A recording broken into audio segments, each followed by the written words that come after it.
love to welcome everybody here to Tuesday Night Talks. My name is Matt Elkin. I'm here with Scott Martin. We're here from West Coast Elite Basketball and Attitude of Gratitude Consulting. We are really, really excited to have you guys all here. This is our 6th week of Tuesday Night Talks.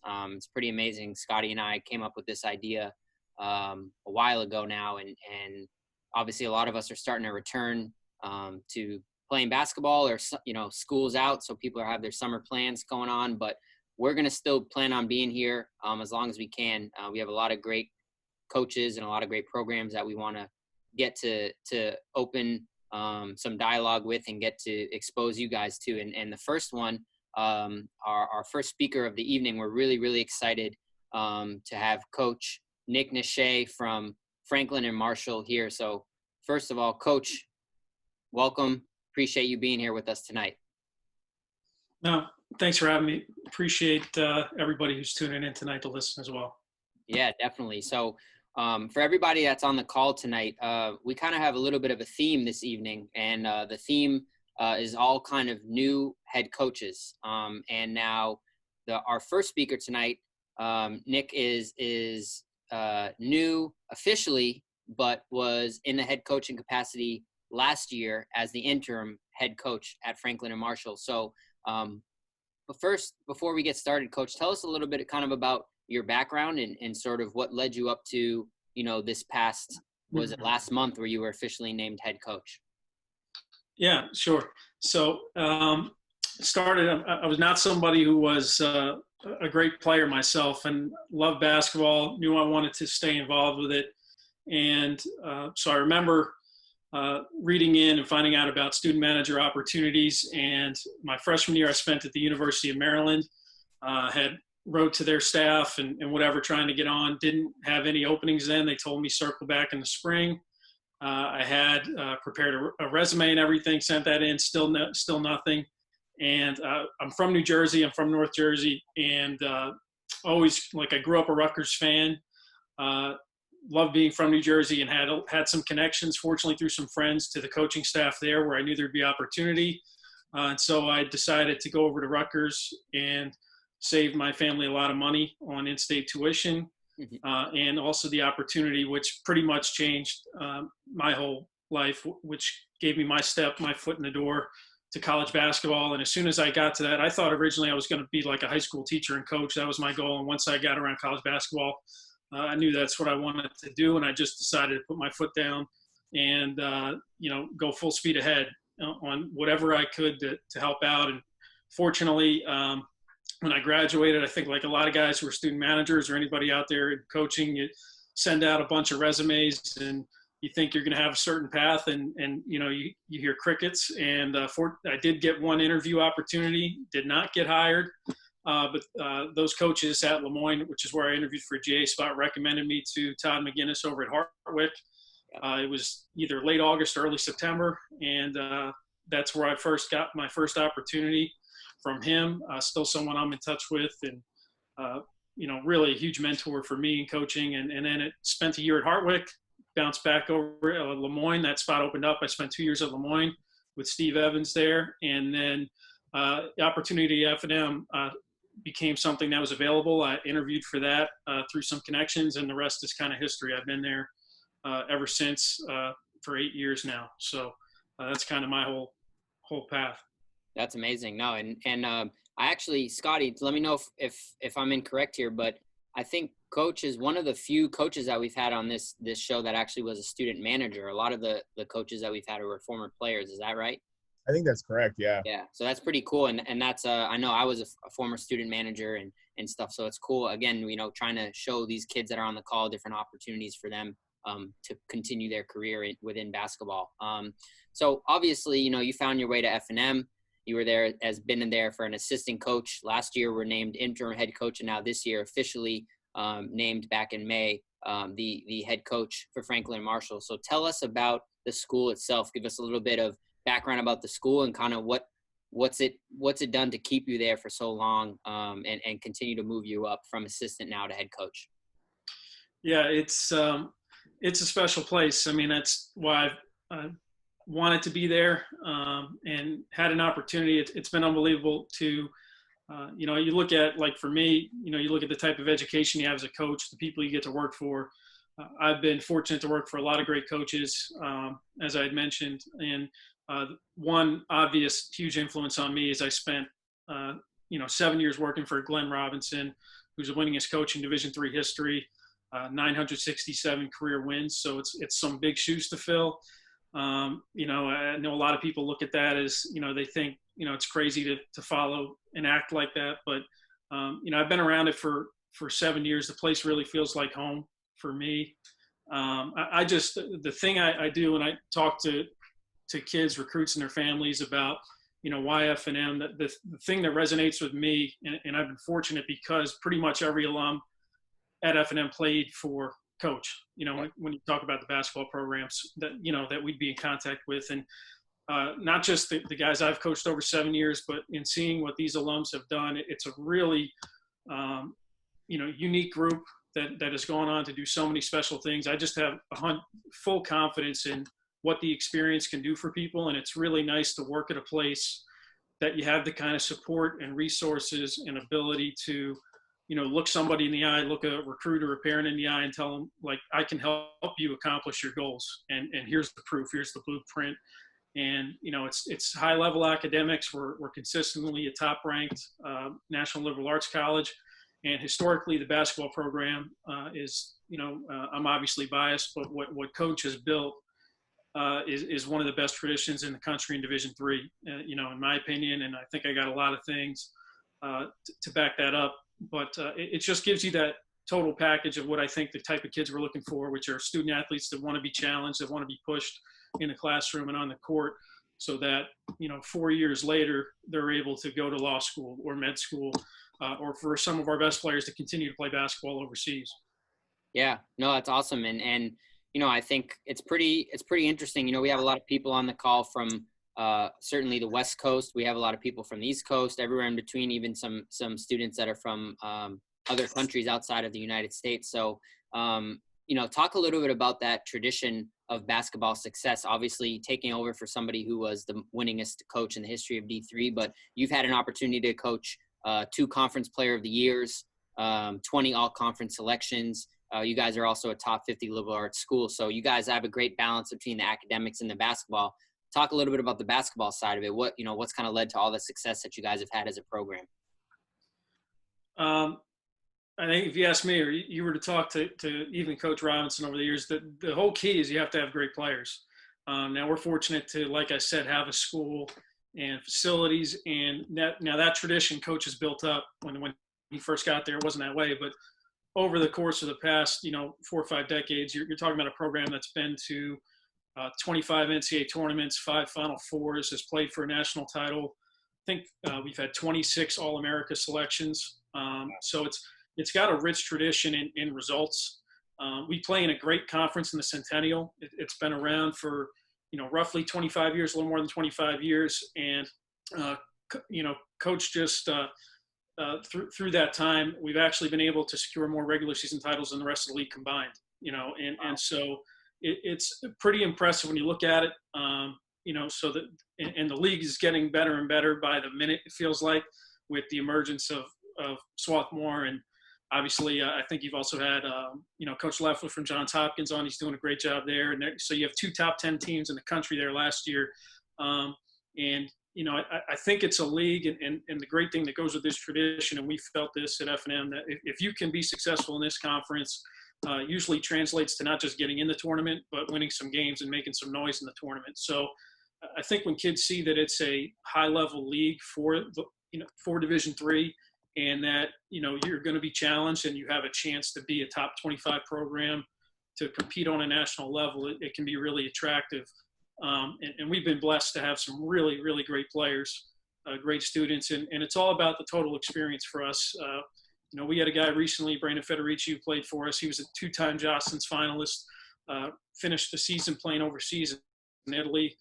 So you have a really high level student, but a really high level player. And he ended up graduating as the all-time leading scorer in our school's history, but in conference history too. So, and I think, guys like that really set the blueprint where it's academic and athletic achievement, at our school, and they go hand in hand. I think when you're taking care of business in the classroom, it's a lot easier to be a successful student athlete. It just shows somebody who's got the right motivations and the right, the right game plan for how to get things done at a high level. And I see a lot of correlation, at least with the type of kids that we have to recruit at F&M. Yeah, for sure. Awesome. Yeah. And speaking on that point about recruiting, I want to toss it over to Scott and ask some more directed questions about that piece of it. So Scotty. Yeah, Coach, first of all, appreciate you coming on tonight. My first kind of question is, F&M is a top 40 national liberal arts school. It's a top 40 best value liberal arts school. What does the education look like at your school? Some of the best majors, what does it take to get in? All the academic stuff. Yeah, no, that's a great question. I always, a lot of people get, that sticker shock when they see the price tag in our school. So I'm glad you mentioned the value, because there are some opportunities for great financial aid, but it's all about, and with recruiting or anything or any school, I think every coach will echo this. It's about fit.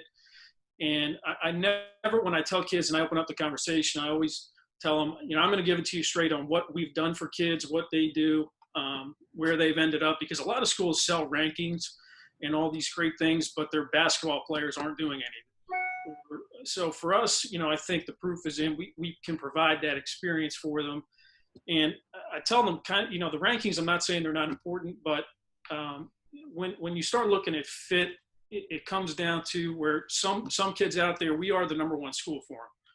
And there's going to be schools ranked below us where for different kids, they're the number one school for them. It all depends what you're looking to get out of it when you factor in location, school size, what major you want. And for us, I know recently our biggest strength majors, or what we find, are kids interested in business. We're a liberal arts school with a business program. Very, very good program. It's competitive, actually. You can't just show up and expect to be in the business program. It's so competitive that they cap it. So you need to come in here and get your academics in line and, have around a 3.1, 3.2. At the end of the day, we also have a great econ major. Pre-med has been popular with guys. And when I talk about, what you're getting to, we had a kid who was a business major, graduated a few years ago, and he landed a 6-figure job right out of college. We have a kid who was pre-med, played basketball here, and now he's at Penn Medical School. So, you're talking a top or 2% acceptance rate, one of the top med schools in the country. So that's when I talk about, whatever ranking you are, 38th in this, or Forbes ranks us that, I can guarantee it's a top-notch education, and that what your end game is, like, you want a great job in finance in New York City, we have guys doing that. You want to go to a top med school, we have guys doing that. You want to play overseas, we have 3 guys doing that right now. So, I really think that, for the right kid, we can be the top school, and we've been fortunate, I think, when we've gotten that message out. The other thing I'm proud about is we have a roster that really stretches all over the U.S. and other countries. We have several international students. We have players from New York, New Jersey, Pennsylvania, Kentucky, Massachusetts, New York. We've had players from Connecticut. We have a player from Texas, from Oklahoma. So I know this is West Coast Elite. We're missing Arizona, California, but that's why I was excited to come on, because Washington State, there's kids we've looked at from there. And I think it's more just getting our message out and getting kids to step foot on our campus or have a conversation with us and just see if it's the right fit. I'm real big on shooting guys straight in the recruiting process. And I think why we don't have problems with transfers or anything is because we sell the real experience, and it's something we're confident in, and it's not for everybody, and that's what I try to tell guys. In a way, I almost maybe scare some guys, but it's really a school that's very versatile. And if you want business, if you want pre-med, if you want pre-law, if you want to study mathematics or English, or we've had it all.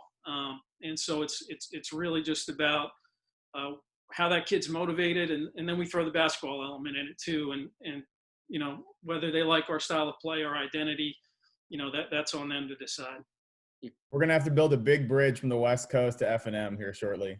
Do you guys have early decision? So ED1, ED2, regular decision, and are you going test optional, or what's the status on testing for your school? Yeah, so we have 2 ED periods, ED1, ED2, and regular. We have been test optional, so we're going to remain test optional. Our profile test scores, that being said, you're probably looking at between a 28 and a 30 ACT, 1320, 1360 range SAT. But F&M takes a very holistic approach to the admissions process. So I've been here long enough. My eyes just trained to read certain transcripts. So they're going to dive deep into the transcript, into what high school they went to, how rigorous their course studies are at the school they're at, what kind of background do they come from. The way I describe it to parents and kids is like, for me, I'm a basketball coach. I want a point guard.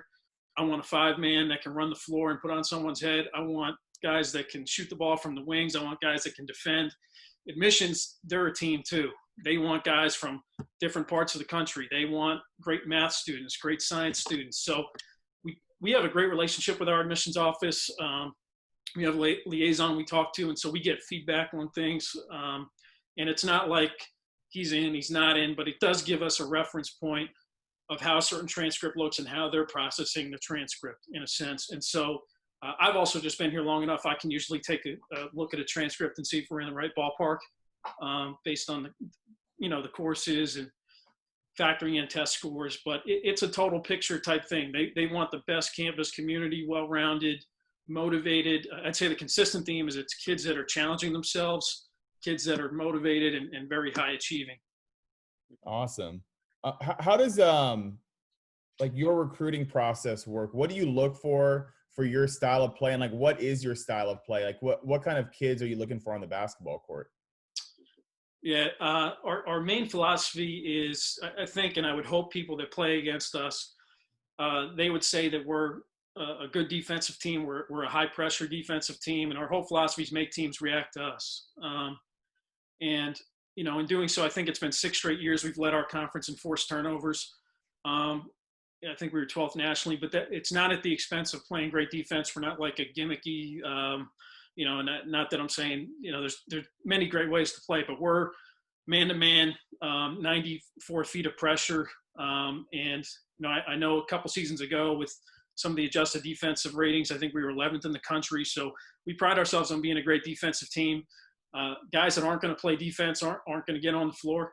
It's that simple. I do think we can coach it, but guys that have a motor, any coach who's telling you they don't want the, more athletic, faster, longer players, they're lying to you. I mean, so we want the most athletic, and we don't want one of them. I think anytime you can stack it and you can have, it's great to have one great athlete, but if you have 3 great athletes on the floor, it's going to turn your defense up that much more. But I want guys that can play that style, that want to defend, but also guys that are good teammates, that come from winning programs.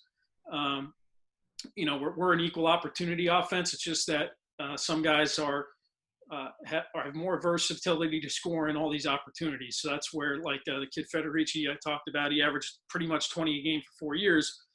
It wasn't like we went into a game saying he's got to get 15, 16 shots, but if you make a mistake, he's going to make you pay. And we've always valued sharing the basketball, getting what's the best shot for the team, playing great defense. And so guys that I think when we're recruiting, we probably maybe I got to do a better job of finding some shooting or teaching. We're working a lot on guys improving the shooting. We're building some houses here last year with our shooting display, but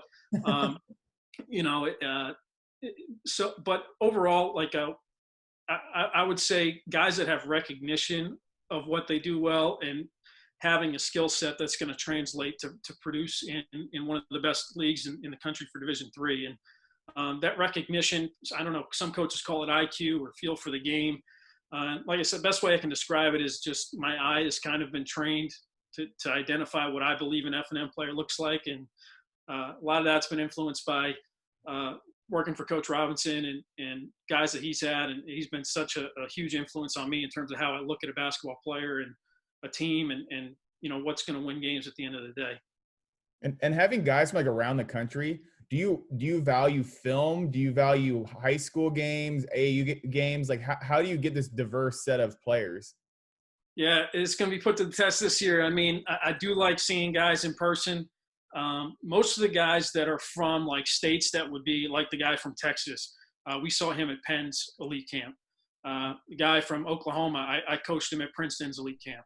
the player from Kentucky, I coached him at Columbia's elite camp. So some of it's kind of dumb luck when you run into these guys and you find it. But I do value seeing guys in person because the highlight film, guys never miss a shot, and it's hard to really dive into their feel for the game. But some of that can come off in film. But I would say I don't like getting full game films, at least not at first glance. I just don't have time to go through full game film. So for kids, and my advice to anybody out there, if you're going to send film, send a highlight film first. It should be like 3 to 4 minutes. And I better in those 3 to 4 minutes, in the first minute, probably know why I should be recruiting you and picking up the phone.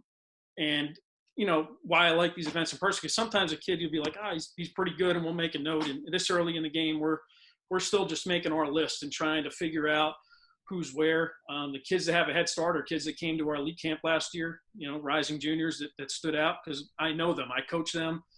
We really push buttons at the camp and see who can take to our coaching and who wants to play defense. It's not what I think a typical elite camp setting. And we've yielded a lot of kids from that. So this year it's all getting put to the test. We're going to have to be better at just going off of film. And coaches that I trust, programs that I trust, I think everybody has that where, you know, a certain level and program or league can maybe translate better, or you just have had a good experience with it. But I would highly recommend start with the highlight film. And for us, the academic component's so big. So we need your transcript. We need an idea of what your test scores are, because you could send a great film. You could be LeBron James. If you got a 2.8, it doesn't do me any good. I mean, I could fight like crazy for you, but I can tell you what the answer is going to be. You can't add, you know, points per game to the GPA. So we need the whole piece of what student you are. And I just want to know, what do you do well? What do you think you do well? Because I think highlights films speak volumes of what that kid thinks he does well. You know, what does he put in there? Is it shooting? Is it all shooting? Is it like crazy passing and stuff? Like I want to see dudes doing stuff that's going to work in a college basketball game, and know what they do well. I love the Ivy League thing too, because we were doing that every year, and this year obviously it's not happening. But are you still planning on having an elite camp at all? Is that still tentative? I have no idea yet. Our school hasn't decided on the fall semester. I'll put it this way: if we can have it, we're going to have it. We typically have held ours in September, like the second weekend in September. Maybe we have to push it to October or something. I've loved it. I would say it's got to be close to half our team are guys that were elite campers. So it's not some camp that we're just running for, you know, fundraising or something. We really challenge guys. We, by design, it's only our staff and our players that work it. We're not bringing other people in. We actually close it off. I want kids to feel like they're coming up. They're putting their money down, their experience, taking a weekend out of their life. They're going to figure out who we are. They're going to understand who I am as a coach, who our players are as teammates, and how they act, and how we play the game. And so we can run it. It's such a great. It's like a combine. It's like a combine for us to try and evaluate who's the best fit for F&M basketball. That's awesome. Coach, did I hear you say that if LeBron James applied that you wouldn't take him? I'll tell you what, I'd be in the admissions office pounding on their door. But they can be tough. They can be tough over there. But actually, LeBron James, I'm pretty sure I can get him in. All right, good. Just making sure, because we have some connections out here in LA. We can try to pull some strings for you. Talk to us a little bit just about kind of what the transition for you personally has been from going from assistant to interim head coach and now as head coach, and particularly with regards to your relationship with your players. How have you seen that over the last couple of years evolve and grow, and what are you most looking forward to now in your new position as head coach with a lot of the same faces that you've been working with for years? Yeah. So it's very an interesting dynamic for me, because I did also have some opportunities before the interim year to fill in as acting head coach. And so I had some exposure to it in running practices and game, as far as coaching in games. And then the interim, I didn't get the interim job like this. Nothing came down until about a week before our season. So we were going to play largely, and me and Coach see eye to eye on a lot of things anyway, but I'm a much different personality and style than he is delivering things. And there's certain things I think everybody intends they want to do as a head coach. I think I'd be stupid to abandon a lot of what we've done for the guys won 967 games. So I felt we needed to stay somewhat consistent. And, in doing that, I felt comfortable. We had a rough year by our standards. There's no question about it. I'm not going to run and hide from it or anything. We had, just a lot of things that hit us this year that we had to deal with, not to mention a league that had 2 top 10 teams in the country. So I was proud of how we finished up the year. And now going into this off season, I'm excited about, we have a lot of the team back. We have a great freshman class coming in. And now I've been able to more articulate my core values and my standards for the program, things like that. The biggest change, I'm very comfortable at F&M, and I've been a part of recruiting all these guys and everything. But once you're the head coach and you control playing time, it changes the dynamic. So some guys, you get a little less popular during the year, with decision making. But at the end of the day, we got kids. That's the thing that's great about our guys. They all want to play. They're all motivated to play. Our off season so far has been great. The conversations I've had with guys, we've got a lot of guys that I think have potential to be really good players. And now there's a clear understanding of our expectations and what's going to be the same. A lot of the defense can look the same, but we're definitely changing some things offensively that I think will help us.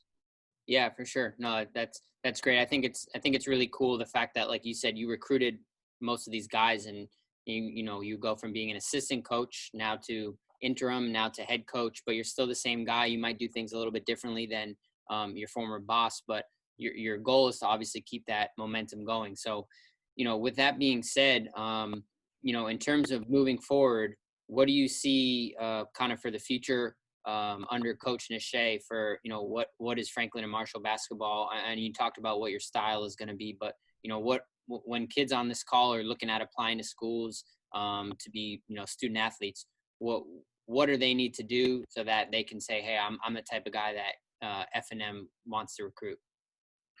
Yeah, well, I can tell you the kind of kids I like to coach and that we try to recruit is guys that want the challenge. It's a challenging school academically, and I think we coach guys hard.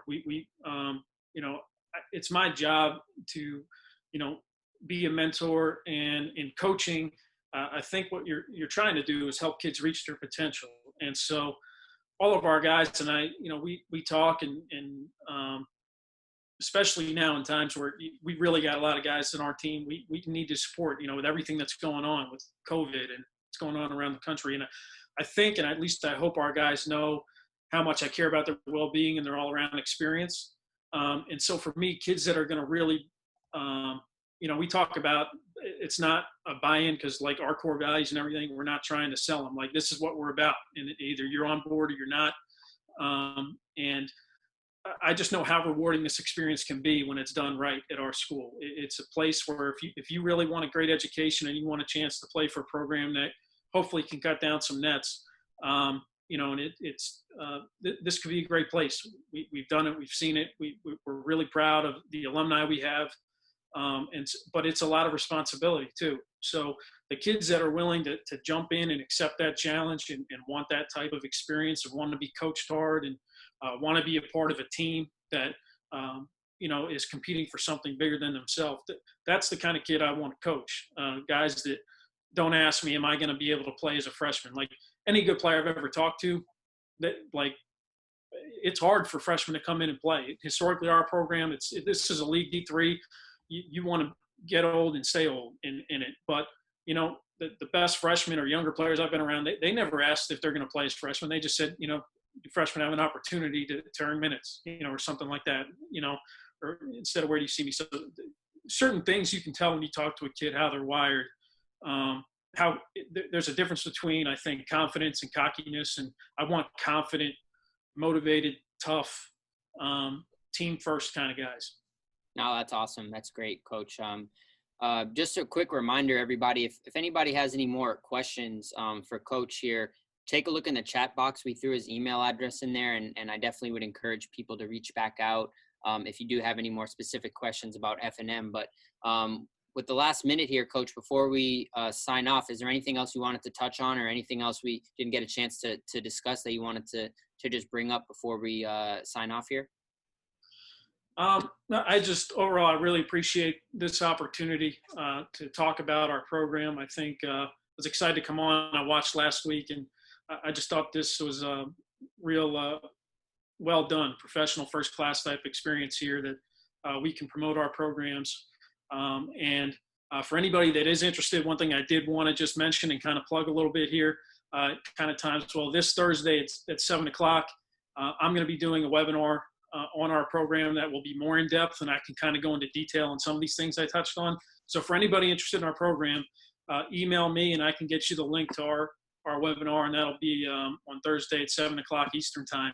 And, I think it's a great opportunity to learn more. And I'm the type of guy, if you're interested in school, reach out to me, and would be happy to have a conversation with you about F&M. But just really appreciate the time, and thanks for having me. Yeah, of course. So Thursday night, 7 o'clock Eastern.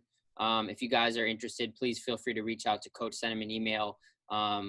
Nick, we really appreciate you being on with us, man, staying up a little bit, maybe past your bedtime on the East Coast there. But we really appreciate you. It was great having you. And we're definitely, like Scotty said, we're trying to build a bridge, get some guys from the West Coast out to Lancaster. So we hope to get to see you again soon, hopefully at some of our camps or out there on the East Coast, whenever. But anything we can do to help, we're here for you, and really appreciate you being on with us tonight. Definitely. No, appreciate it very much. Thank you, Coach. Appreciate it. All right, take care, Coach. Have a good night. Thank you.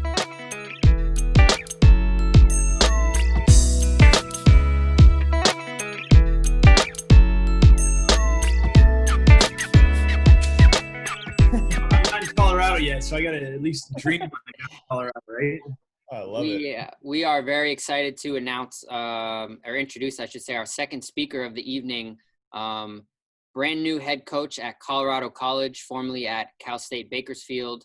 And we couldn't be happier to have Coach Jeff Conarroe on tonight. Coach, welcome. Thanks for having me. I'm excited to be on with you guys. It's been a whirlwind of a couple weeks, but glad to be here. Yeah, I can only imagine. You have great Wi-Fi outside right now. We're very, very impressed. I love it. It's beautiful sunset. I love it. It's amazing. Give us a little bit of background, Coach. Tell us a little bit about your journey and kind of what led you to being named the new head coach at Colorado College. Wow, it's been quite a journey. I was a player at Colorado College, CC alum, 99, and after I finished, I spent a year there as an assistant coach, and decided I was going to get in the corporate world, and kind of was out of coaching for a little bit, and really found that I was, totally unfulfilled, and I'm kind of purpose driven. And so got out of the corporate world, started as a JV coach in Colorado, decided I was going to try to wanted to do it at the highest levels, because I couldn't play it at the highest level. I was limited in my athleticism, funny enough. And so I went down to Ole Miss, and I also was a manager at one point. At Ole Miss, I was a volunteer manager for Rod Barnes. That's how I started. Kind of begged and pleaded my case for him to hire me full-time as a graduate assistant, got my MBA while I was at Ole Miss, and kind of got linked up with him. And 16 years later, we had stops in Atlanta at Georgia State and out here at Cal State Bakersfield, and I worked my way up on his staff to being the associate head coach out here.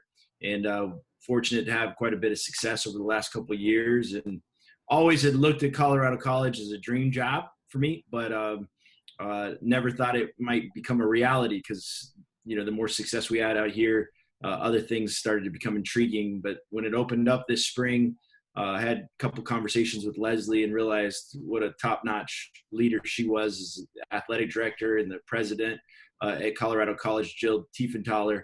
It was an awesome experience to go through the search process with them, and kind of felt like it was time to go home. So I'm excited to be back.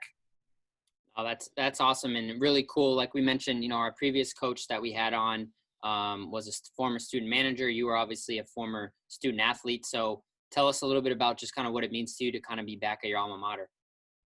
Yeah, absolutely. Well, I mean, it means a lot from the standpoint of just all my buddies and friends, and just to watch them reconnect throughout the search process as they were getting excited, knowing that I was involved with it. And I started to realize how much pride there was in the program and how much pride I had in the program.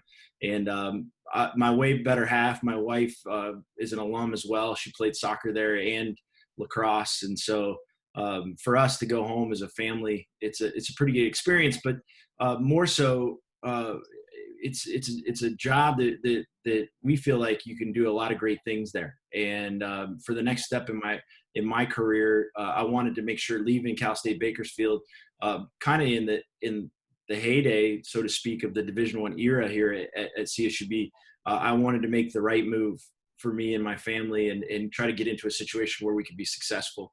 And there's no doubt that Colorado College is positioned to do that. I think if you talk to anybody in the D3 world, and certainly the list of applicants that they got, I'm just really fortunate to even have this opportunity. I'm excited. I think it's hopefully we can do what everybody thinks we can do there. Yeah, no doubt, for sure. And I mean, it's very clear to see, Jeff, I mean, just looking down your roster, you got a ton of West Coast guys from Northern California all the way down to San Diego, including one of our West Coast elite alumni, Aaron Acosta. And so tell us a little bit about the school. What is it about Colorado College that attracts kids from the West Coast, but also from all over the country? What is it about the school that attracted you, and that you hope to continue to attract great student athletes? Yeah, well, I mean, there's so much to offer from the standpoint of the elite academics. There's top 25 liberal arts institution, since I was in school there, and it's only gotten a lot better. Its distinction as far as its geographic location.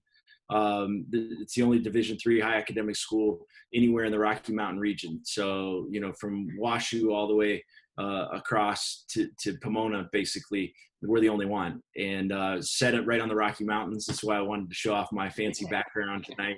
I wish this was my backyard. It'd be pretty sweet, but obviously it's a great place. And then even more unique is the block plan, which, we'll get into that a little bit later, but that's being able to take one class for 3.5 weeks. So a totally immersive experience. And then you get a 4-day break after each class where you get to go into the mountains or whatever and get a chance to experience that. And fortunately, our guys get to be a little bit more of a normal student, right? They get a chance to go to on a spring break or Lake Powell for a block break, or into, on a hike or whatever it might be. But also, if you're taking one class at a time, you can go study Italian in Italy, right? You can do stuff like an art class in Paris, and those exist there. So it's totally unique from that standpoint, where they leverage the block plan to get foreign, study abroad experiences. Yeah, no, definitely. And you mentioned obviously your great background, but I've gotten to spend some time in Colorado Springs. The USA basketball training facility is out there. Air Force is right over there. And I mean, it's an amazing part of the country. If anybody's ever been to Colorado Springs, it's just beautiful. Yeah.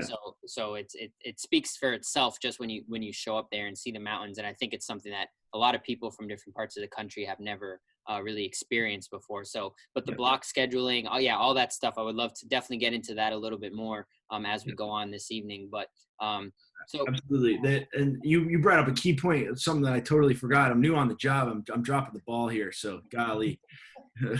But something that's totally distinct about Colorado College is the Division I aspect, right? So not only the USOC and the Olympic Training Centers in Colorado Springs, so high level training and just a totally unique environment there because of it. But then we have Division I hockey, then their top 25 hockey program, and then our women's soccer team also is Division I.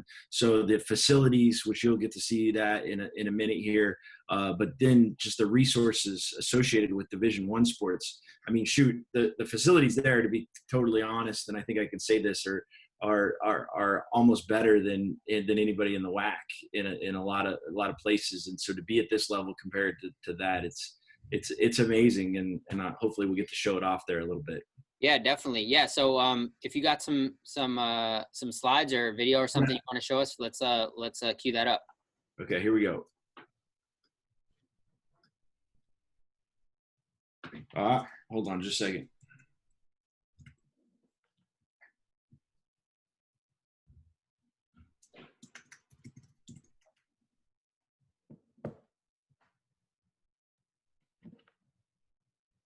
Okay, can you guys see it? Yep. All right, good. So, first of all, I think it's really important to talk about fit. And Colorado College is certainly distinct in so many ways. So we're looking for people that fit with us, and I think you got to be real honest about what your goals are and with yourself. And there's certainly a lot of different ways to get to your end game and where you want to go. And I think Colorado College is so unique from that standpoint. I mean, it certainly prepared me to have a successful life, and I look at my wife and our family and what we've accomplished and the educational background, but really positioned to go wherever we wanted out of it. I think as a coach, I bring a totally unique perspective, being at the mid-major level for so much of my career, also being a manager, but then having played and been a student athlete at the Division III level. There's a distinct value proposition there. One of the things I want to talk about, and I think what you need to look for when you consider an institution is the vision of the institution, and what the ethos and the academic pedigree.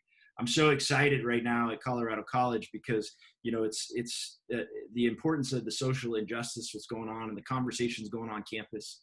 And Leslie, the leadership that she's asking us to provide for our student athletes, not only is that okay to talk about, but it's also encouraged. And that's just one social reform area, but historically Colorado College has been a leader about the holistic approach to the education. So it's just not the nuts and bolts of high level classroom work, but even more so how athletics is a leader and a key piece of that educational experience, right? And so using our court, our locker room as the lab and classroom as an extension of the education, I think is super important. But then you also got to look at the athletics vision. One of the things one of the main reasons I took the job with Leslie is she's got a vision for a student athlete culture that is holistic, is unique, is a great experience that complements the education, but also she wants to win. And we want to win championships, and we're not going to be apologetic about it. Certainly, we have work to do in that area, but we want to bring that Division I attitude and experience to the Division III arena, and so we're going to try to work to do that. And then a coach's vision and culture and style and the basketball pedigree is also important, which most people will hit on. Unique about Colorado College, and I think that gives us distinction. You were talking about that earlier.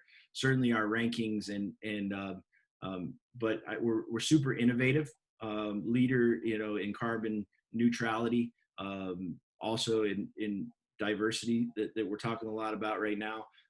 So that's, one of the U.S. News rankings that was really prominent. We have a 12% acceptance rate, and that's, even for high academic standards, it's tough to get in there, and certainly our ability to protect people that's I think a feather in our cap that kind of makes us unique. The student to faculty ratio, but then the overall student experience with the block plan certainly makes it different and unique and distinguishes the institution on a lot of levels. Talk about the block plan. There's 8 blocks per academic year. They last 3.5 weeks, 4.5-day block break. And it's really about an immersive experience. So the best thing I can describe is I had an accounting class while I was there, and we went to the airplane seat manufacturing company that's based out of Colorado Springs that send their seats to Boeing and Airbus.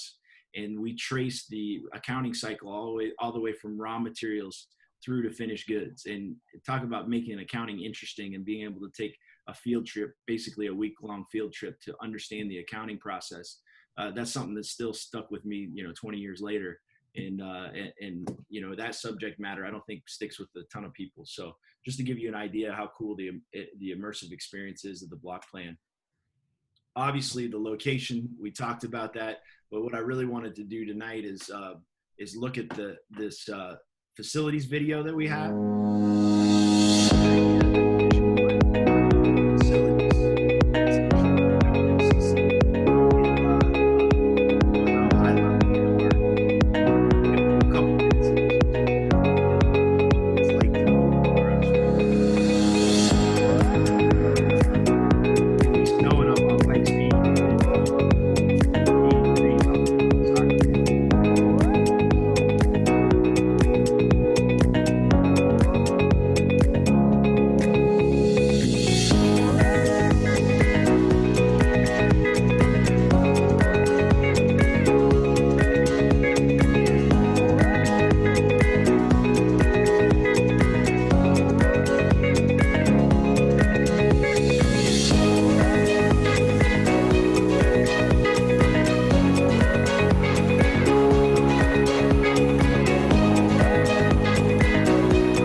that kind of gives you an idea of the facility there. Let's see if I can go back to the. That was awesome, Coach. Those are some high level facilities. It was a little hard to hear. It sounded like you were trying to explain some stuff. I think it was a little bit challenging to hear that, but people got to at least see what we were talking about. It looked beautiful. Yeah, absolutely. So I was just talking about there's a rec center, but then there's also a varsity weight room facility. It's high level, and it's just it's a big time facility for Division III, and it's something that I like to show off because it's even better than anything we have here in Bakersfield. So they built it to compete in the best hockey league in the country, and also the Mountain West for soccer, and we just get a lot of benefits about it. But it's really important to note that Leslie and the school's administration really want to push us to be competitive in all our sports. And so one of the things we're trying to sell is a D1 competitive experience, hopefully comparative to what you might find in the Patriot League or the Ivy League. Certainly we're not going to go be able to play a bye game and playing in front of 18,000 people at Lawrence Fieldhouse, right? But we are going to we fly to most of our games, especially in conference. We have good gear, Nike gear. There's just a lot of parallels there because of women's soccer and ice hockey that make it a competitive experience that's similar to D1, but then you still get it in the elite D3 liberal arts setting and with the balance. And I think that's important to note. We're still going to achieve the balance that is designed for Division III for student athlete experience. And that's going to be key to what we do. We're just going to try to compete at a high level. If you're going to do something, you might as well do it at the best of your ability. It's a unique distinction. Clearly, it touches every part of your life, and hopefully you're ready to be successful in life. And I think if you talk to most of my buddies that I played with and see what they're doing, like my roommate is the CFO of Experian Credit in Australia.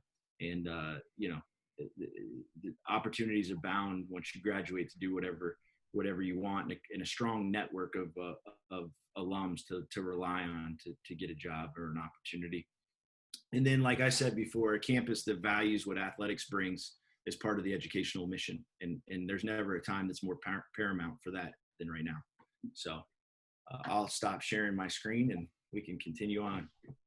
Yeah, no, thank you. Thank you for sharing that, Coach. That was awesome. The facilities, like I said, I've been lucky enough to go check them out in person. They're top notch. You wouldn't know on the surface that you guys were a Division III program by any means. So I'm going to toss it over to Scotty and ask some more specific questions just about your program and the school and everything like that. Scott? Coach, you came out swinging tonight. I love it. The videos, presentation. We're not playing any games at Colorado College. What are your priorities in your recruitment? Obviously, you're touching down.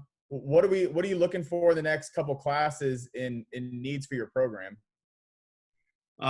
Well, if I'm going to have any sort of integrity and a man of my word, we got to try to continue. We got great kids, first of all, and guys like Aaron Acosta from West Coast Elite, but even throughout our roster, like I love our kids. I've gotten to know them. Not only are they good people, but they're competitive.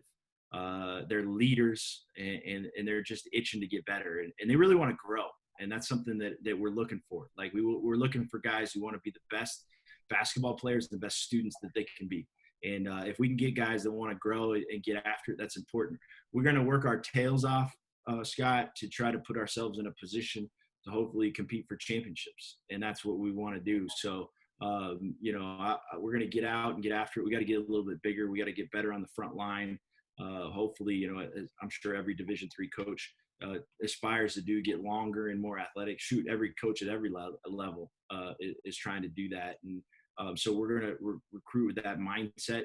We're going to shift our style of play to be more aggressive defensively, much like Coach Barnes does up here at Cal State Bakersfield. I've been knowing it for 16 years, so we're going to continue to do that. So we're going to get after you defensively. We're going to press. We're going to get in passing lanes. We're going to be long. We're going to play hard. Hopefully a lot of guys will get to play because we'll try to push the tempo and use our speed to get up and down the floor. And the thing I like about it is our group that we got is kind of ready to do that. We got a good backcourt, a good nucleus of where we're going. They're sophomores and juniors, so we only have one senior coming back, and so we get to, we're excited where we're at and in position to go. So yeah, I'm coming out swinging because we got some stuff to accomplish. I love it. We already built our bridge at Colorado College. We got to use it more often. Yeah, I was gonna say when I got on, I hope there's at least an exit built on that bridge so somebody can stop off in Colorado. Okay? Oh, we're gonna make it happen. We had a player ask, "What do you look for in a point guard?" So, from your experience. Yeah. Well, any position that we have, we're gonna look, can they guard their position? If we're a defensive-minded team, and one of the reasons we're gonna be defensive-oriented and get after you defensively is because you can always control your effort night in and night out. And if we're locked in on that, we're hard-nosed and we get after you, we're tougher. So I'm gonna look, can they guard their position? Can they pressure 90 feet for most of the night? Do they have the toughness and the energy to do that? Obviously we don't want to turn the ball over a lot at the point guard position, but be able to play fast. And can you put pressure on the rim? Can we get downhill and can we get the floor spread and put pressure on the rim to do that? So definitely that's something that's important. Who's your competition? Who's in your league? So Centenary won it last year. Dallas Baptist, Trinity is probably more recognized name. Southwestern out of Austin. It's most of the D3 Texas schools. So we get to the fortunate thing is with the 6 road trips in the league games, we're on a plane down to Texas, and so like I said, we get to fly for most of our conference season, like the UAA. How competitive is it compared to UAA, NESCAC? I think I mean honestly, I it's not quite at that level yet. But man, the hires this spring got me nervous. That's why I got to come out swinging, because I think there's a lot of good coaches in the league. I think the guys at Centenary do a great job. They're really talented. There's some history there at a lot of these schools.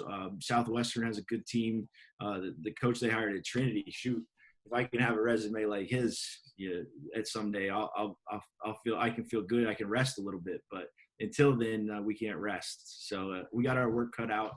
But we think we're hopeful that if we can compete in this league on a regular basis, then we can start to have a chance to make some NCAA tournaments and grow this thing. Is there any pillars from your experience at Bakersfield that you're bringing to Colorado College, like specific things you're gonna be doing in your program that you did at Bakersfield? Yeah, great question. One of the things that we really did is to build relationships with our guys, and really care about them as human beings, as people first. And if we can get that connection where we can tell them the truth and they know that we love them, and we can help, we'll tell them the truth, tell them what they need to hear, not what they want to hear. That helps them grow, right? That's the part, as the educators. And if you can do that in a person's life and you care about them holistically in every asset, every facet, and they're comfortable sharing things, like things going on with their family, struggles that they might be having, or even the successes, and we celebrate all those things, you're going to be positioned for success, and you're never going to be wrong. Your moral compass, and we've just found that when you have that connection, they're going to just play that much harder for you. So we're not going to change that for sure. We're going to be locked in on it. The second part of it is to make sure that you're a successful student, and the game changes a little bit. At CSUB, we're trying to give guys the understanding that are first-generation college students that the opportunity to get a degree is really important, and the educational value there is significant. But at CC, the hope is if we have academic excellence, then they turn into leaders, right? And if we can build a brotherhood of reconnect all the alums that are successful with these current players, and we build that brotherhood that they can lean on and rely on after they're successful, then we really got something that's special. And if you have success off the court, 9 times out of 10, you talk about a pillar. If you're successful off the court, it's going to lead on the court. And so if they're successful in their life, they're going to have the confidence to be successful on the court. They're going to play harder on the court for you because they know you care. And that's the part, that's the foundation of the program, to build that holistic experience and be about it, not just talk about it. So many guys feel, they say it, family atmosphere. How many times you hear culture and family atmosphere? Probably every week on this podcast, but we try to live it, and no one's perfect, but, we try to live it. What kind of academic supports does the basketball program provide the players? Study halls, tutors, advisors, anything special that athletes receive in the basketball program to kind of make sure their academics are up to par? Yeah, absolutely. And that's something that's going to evolve, because where I'm coming from, it was a huge network of support, right? And I think at Colorado College, the culture is, because it's such a high academic, and the students are so independent, right? They don't need a ton of support. And so achieving that balance as we build our program is going to be critical. But I've already gotten our grade reports. It's probably much to the chagrin of some of my players, and I already tried to figure out how we did this semester, this year, academic year, and what we need to fix and where we're at. Most importantly, I get it. I get what it's like to be on the block plan at Colorado College and how to balance that. So we'll make accommodations as needed, study halls on the road or whatnot, meetings with me. But then, relationships that I already have on campus is going to be important as far as getting these guys the support they need. One of the things about CC with the small student to faculty ratio is they're able to build those relationships, especially with one class at a time, where you're getting most of the help you need right from your teacher, because they're not balancing 4 classes. It's your class and there's 10 people in it. And so you get all their attention, and you probably get more attention from the teacher than you even want at times, I would imagine. Oh, Yeah, that's awesome. that's great, Coach. And I think that's obviously really, really important. And like you said, coming from Bakersfield to now Colorado, and just what most excites you about kind of getting started. I know it's a tough transition. It's a tough time to transition for a lot of us, especially moving and with the family and all that. But, what has this transition been like for you? And what are you most looking forward to in the next, couple months as the summer winds down and we get ready for the fall? Well, I'm super hopeful. I was doing my research earlier today. I'm excited to get on the road and hopefully see some guys play a little bit. I think we all are excited to get out and do that.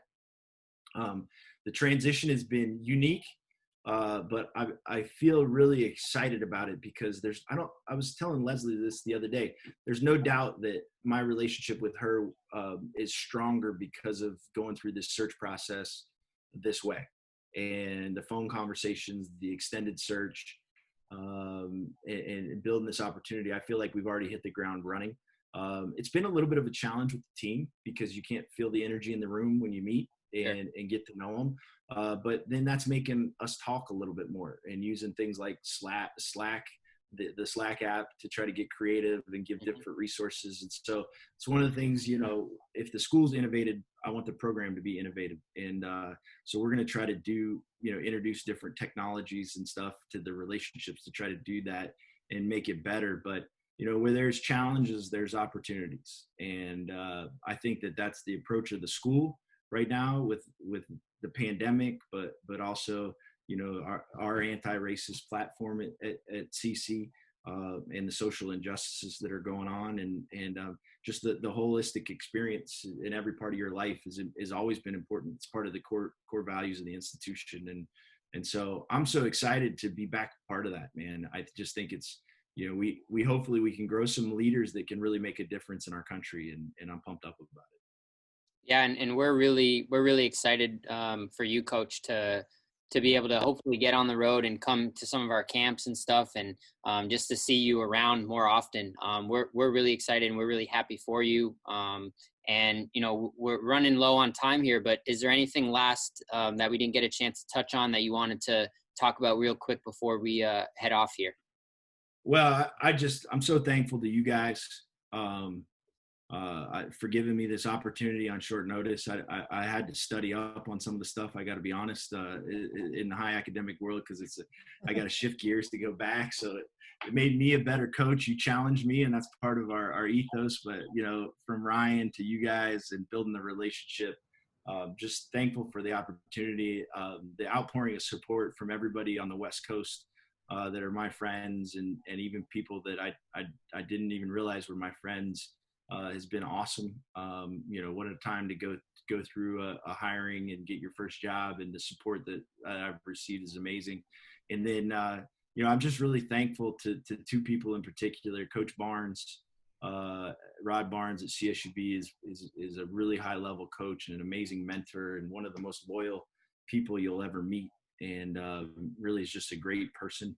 And you know, if you need a leader in today's world, he's a guy to look at, to give you direction, because he's an awesome man.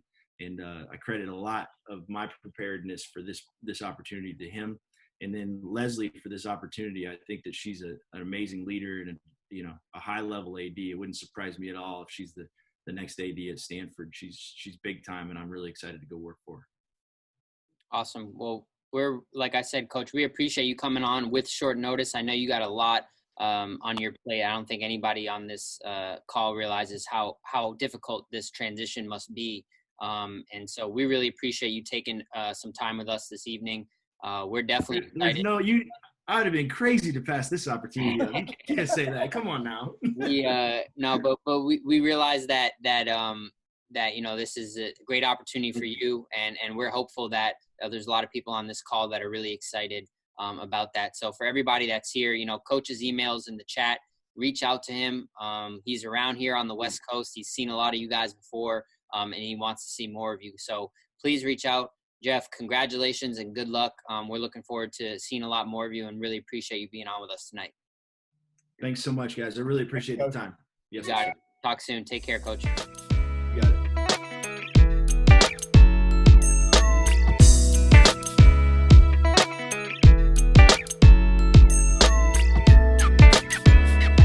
Can you see us? Can you hear us? Matt and Scotty, front and center. What's going on? How are you doing? Oh, I'm all right. How you guys doing? Phenomenal. Good. Doing well. Would love to introduce the new head coach at Redlands, Eric Bridgeland. Welcome to the show. Woo! Fake applause in the background. We're really excited to have you, Coach. You say fake? No, real applause. Real applause. We are really happy to have you, Coach. We've known you for a while from some of your previous stops, and so for those on the call tonight that might be unfamiliar kind of with your path and your journey a little bit, give us a little background about kind of where you've been and what led you to your new title as head coach at Redlands. Wow. Well, let's see. I've been at 12 schools now, 11 schools. I lost track after 10. But, West Florida, Colorado School of Mines, Stephen F. Austin, Lewis and Clark College under Bob Gaylord, who I feel is one of the greatest coaches that's ever coached, period. Bakersfield, talk about a made job. I can tell you stories about that one. Pepperdine, Santa Cruz, Puget Sound, Whitman, and then now Redlands. Yeah, it's been a great journey. I'm from the Midwest, but I would say that I'm a West Coast guy now. So loving it. Awesome. And obviously haven't been around very long, just taking over now. So, but give us a little bit kind of about yourself and, what are some things that has led to your success? When you were at Whitman, you had some of the winningest teams of all time. I believe last year's graduating class was the all-time winningest class in Division III history, if I'm correct. So talk to us just a little bit about kind of, what your style is and kind of what's led you to have a lot of success at your previous stops and hopefully what continues to bring some success to you now here at Redlands. Well, I think it's where you begin, and I think most coaches probably have a similar story. I was, when I was in high school, I was in 4 different high schools, 3 junior highs. So I bounced around a lot. Coaches played a big part in my development and built my confidence to where I didn't need basketball anymore. They believed in me and built my confidence. And I think that's kind of what we're in the game for. That's the 95, 98% of it. And so I've kind of always taken that approach with each program that we've had where I've been is just to believe in the guys that we have, build their confidence to the very best of our ability, make it about them. One of the things that we've been saying for a while is get guys where they aspire to be. That's the only goal. Build their confidence, believe in them, get them where they aspire to be. The rest of it is kind of worked out all right. When you focus on them and with humility, I can honestly say that anyone that's ever met me knows that I don't have it figured out.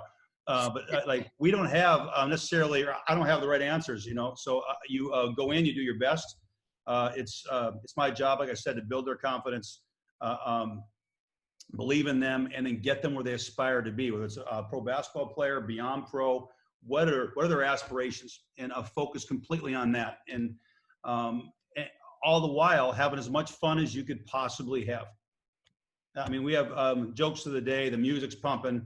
I read stuff on Twitter all the time, and, about coaches saying stuff like, I'm their friend, 22 hours of the day, but in that 2 hours, I'm not their friend. I don't subscribe to that. I think you got to have as much fun as you can possibly have, laugh a lot, don't take anything too seriously. The highs and lows will come, and focus on them and building them. And the rest will kind of take care of itself. That's kind of been my approach. That's awesome. That's awesome. And I know we're going to get into a little bit more of that in a few minutes, but talk to us a little bit about, we have a lot of people here on the call from the West Coast, but we also have some people from different parts of the country. How many do you have? I'm curious. Man, you're putting me on the spot here. Right now we got about 40 something. I don't know. You guys are machines. I'm just giving you a hard time. I wasn't expecting you to answer that. So just tell us a little bit about kind of what you've learned about the university, and just kind of what are some of the selling points that, you like to talk to with recruits, with families, and what kind of brought you there? I think it all begins with what the goal of the program is, right? We want to have fun. We want to get them where they aspire to be. And it was kind of a small world. I was just on the phone today with a really good friend of mine that happens to be a mega giant in marketing. And he happens to be the older brother of one of our incoming freshmen.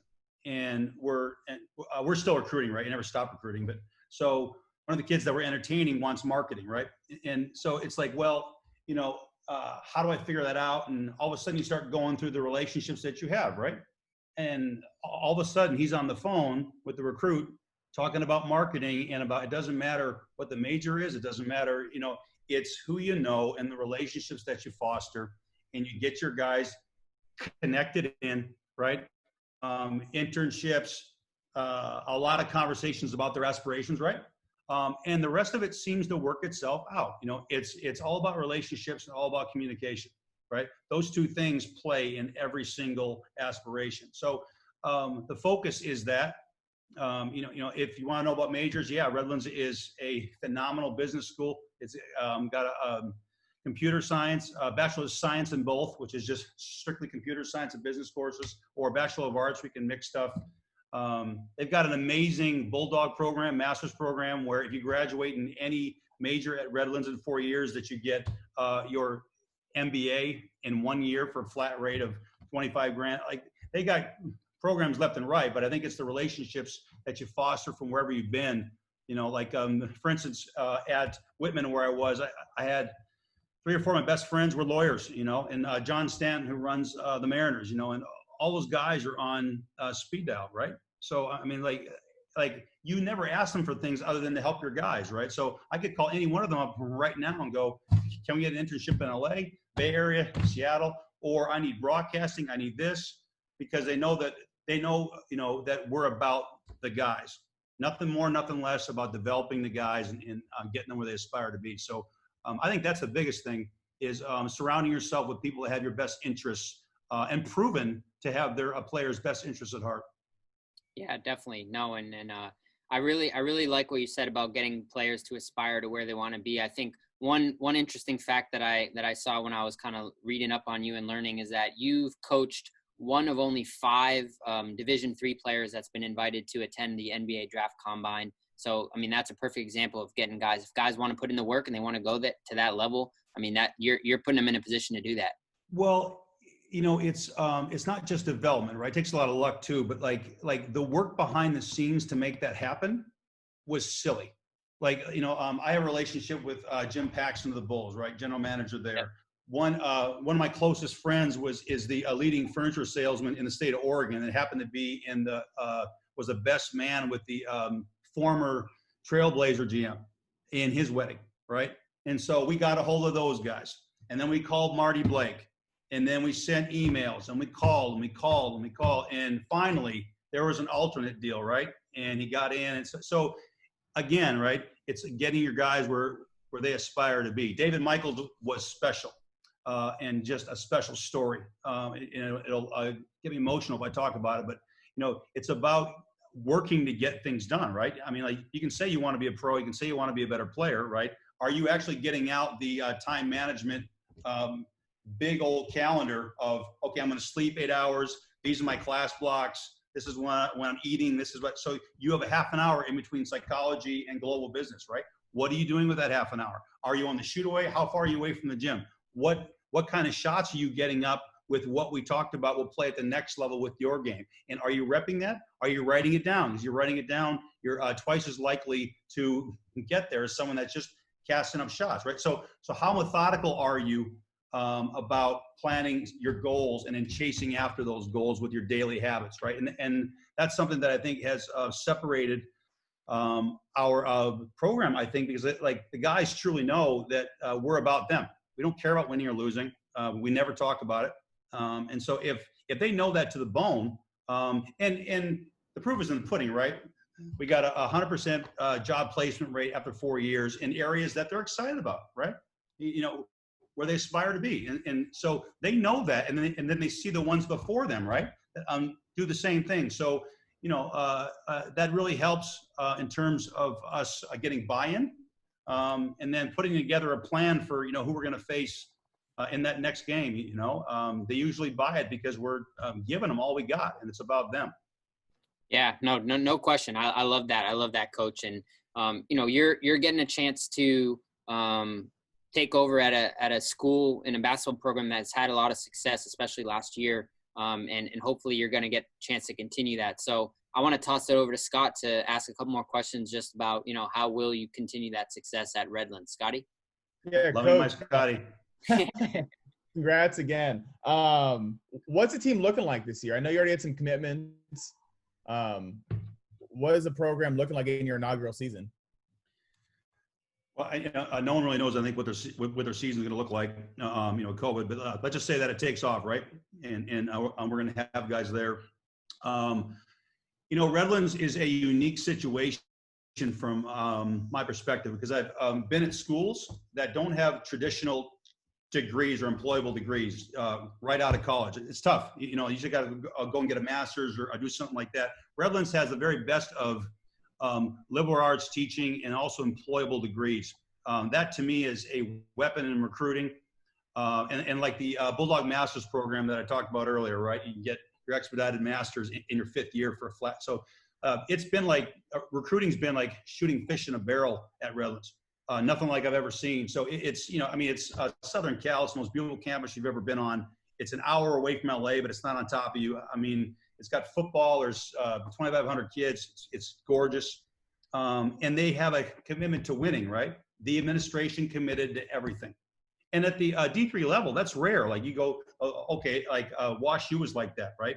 I'm sure there are other Goliaths that are like that, right? Redlands committed to all those things. So it's exciting. We're going to do our very, very best to go as far as we can right away. The idea is not to reload. The idea is to go. We're trying to put a group together right now with returners and a lot of new faces that are, and quite frankly, they're the highest character group that as we've ever recruited, and they're the most talented Division III group that we've ever recruited.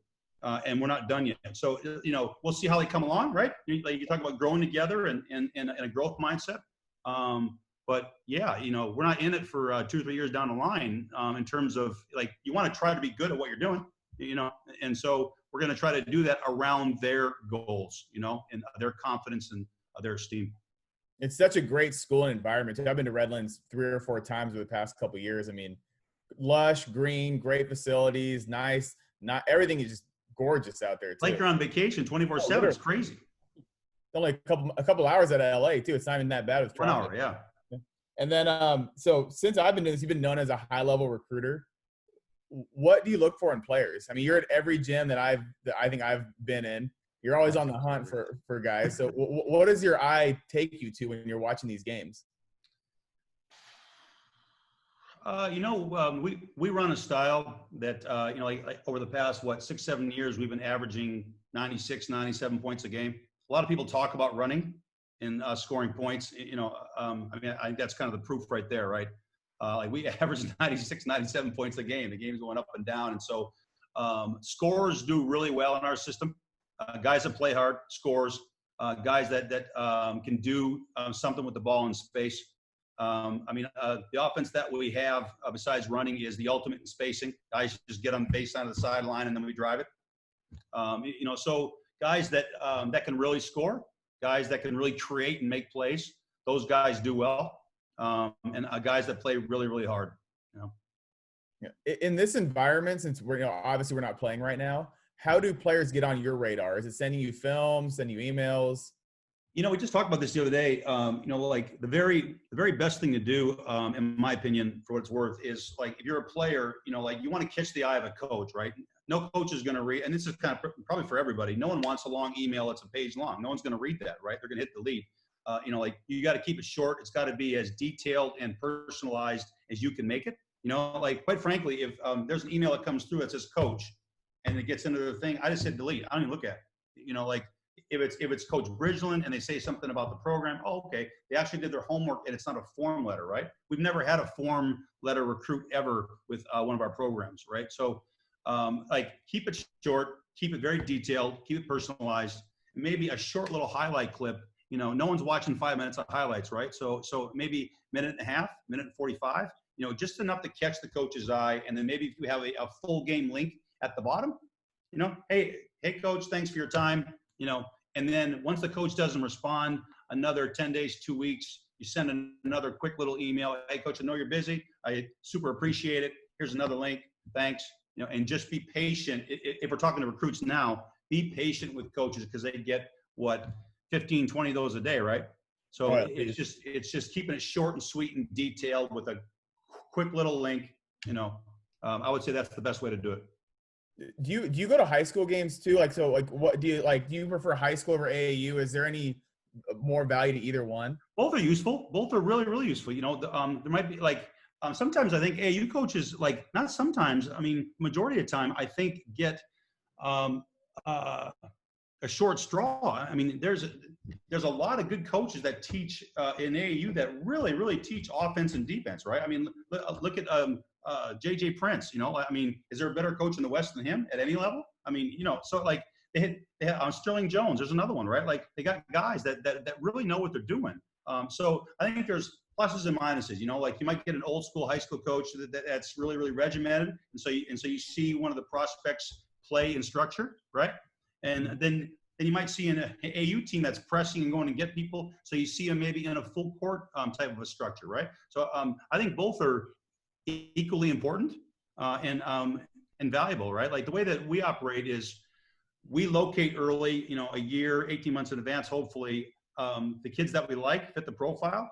And then we start, burying them and seeing their games and being on the phone with them and constantly in touch, right? And as much FaceTime as we can get, right? COVID's kind of throwing a monkey wrench in that right now, but typically, we're there until they tell us to go away. Oh, I love it. And then I know your programs at all your stops been heavily involved in the community. Can you talk about that also? Nothing develops character or a team, in my opinion, than working together for somebody else, right?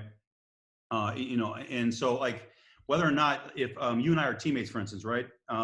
And we may not see eye to eye when we're on the floor, right? Or we're in school and stuff, but if we're serving an underserved area in the community and we're doing something for the betterment, right, of those children or in the community, we're going to really bond in a way that we never would if we didn't do an activity like that, right? One, that's what it's about. Two, it bonds a team like mad. So wherever we've been, Puget Sound where I was, Whitman, we would even take off days in the preseason of practice to go serve underserved areas, right? And we would do it 2 and 3 different groups at times, right? And mix up those guys and be with them doing that. And not only is it the right thing to do, not only does it bond your team together in a way that it normally wouldn't be bonded, and then 3, it brings people to the games. At Puget Sound, we averaged 1,200 people a game, and that's a place where you couldn't get 30 in there before we got there, right? Whitman was the same way.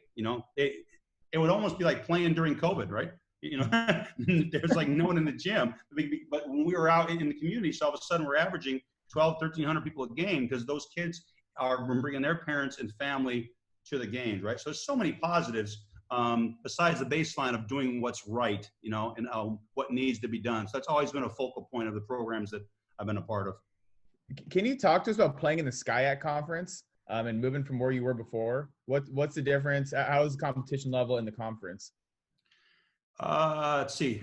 I would say that the coaching, from my perspective, is very, very good. You know, there's 4 or 5 coaches in the conference that I've got the utmost respect for. Like the SCIAC gets a bad rap, you know, and never mind Division III, but like they were just allowed as a conference to recruit off campus 5 or 6 years ago, right? So before that, okay, I mean, you can't go watch kids play, right? You can't make home visits, you can't do those things. Well, who's going to be good with that, right? I mean, you know, so my best example of that is just paying attention, right? Redlands football beat Linfield this year, right? Chapman beat Whitworth, you know, in football, right? So Whitworth and Linfield are the 2 made jobs in the Northwest Conference. Those are the 2 best athletic jobs. And Linfield, well, both actually, but Linfield's been a football monster. Like they won a national championship in football. That's not easy to do, right? In the most popular sport. So you are starting to see the needle of the SCIAC do this right now because they've been allowed to recruit off campus, right? So I think in a very short amount of time, you know, the SCIAC is already a conference to be reckoned with. And I think it's even going to be a 2-bid league and then really start making some waves across the country. Like our teams at Whitman that we had, I mean, we were ranked 1 in the country for like essentially 4 years straight, right? We were beating everybody. So it was like the way that the tournament works, the SCIAC champ would come up and then we would knock them out because of our proximity, right? And so then we would advance and then they'd stay home. Well, I mean, those teams that we played could have easily have gone to the Sweet 16 like Pomona Pittsburgh did this year. No question about it. They were so good. And if we weren't playing them at home, we might not win that game, right? So, but one of us had to get knocked out. So I think the SCIAC is there, and I think it's only going to get better. And I'm hoping to do my part at Redlands to help it do that, right? 100%. Yeah. Coach, in the last 5 years when you were at Whitman, you went to NCAA tournament every year. You've been to a Sweet 16, Elite 8, Final 4, 67 straight conference wins with that winningest senior class that we talked about earlier. What's that experience like going to an NCAA tournament? And, you know, what do you think that experience would be like for your students and your players at Redlands? You know, it's tough to explain, you know. It's so hard to get into the tournament. I mean, there's you know, there's what 360 or 420. Let's just say 400 Division III teams. Like, you know, like it's not like, you know, for instance, Duke, right? Duke has not won the ACC outright since like 2006, right?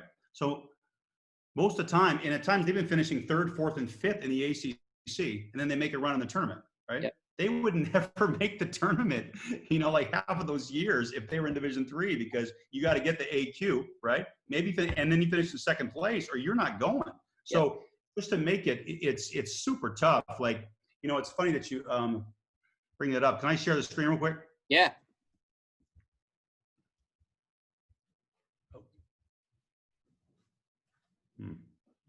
Never mind. Okay, let me get rid of that. Okay, never mind. I thought I had it. Let me see. Hold on. Okay, here we go. This is what it's like when we made it for the first time at Whitman. It's pretty cool. There we go. Yep. Oh, sweet. In a first-round showdown between.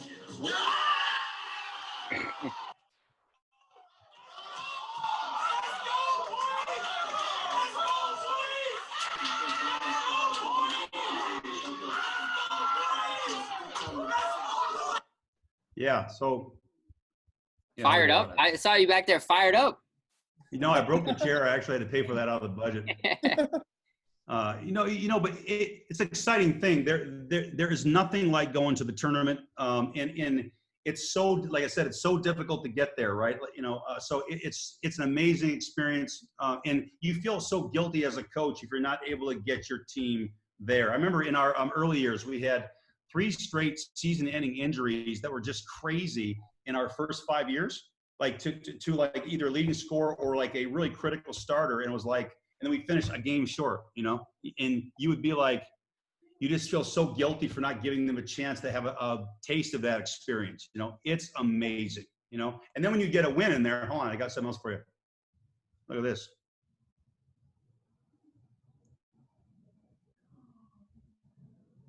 Hold on. This is what it's like when you finally get a win in the tournament.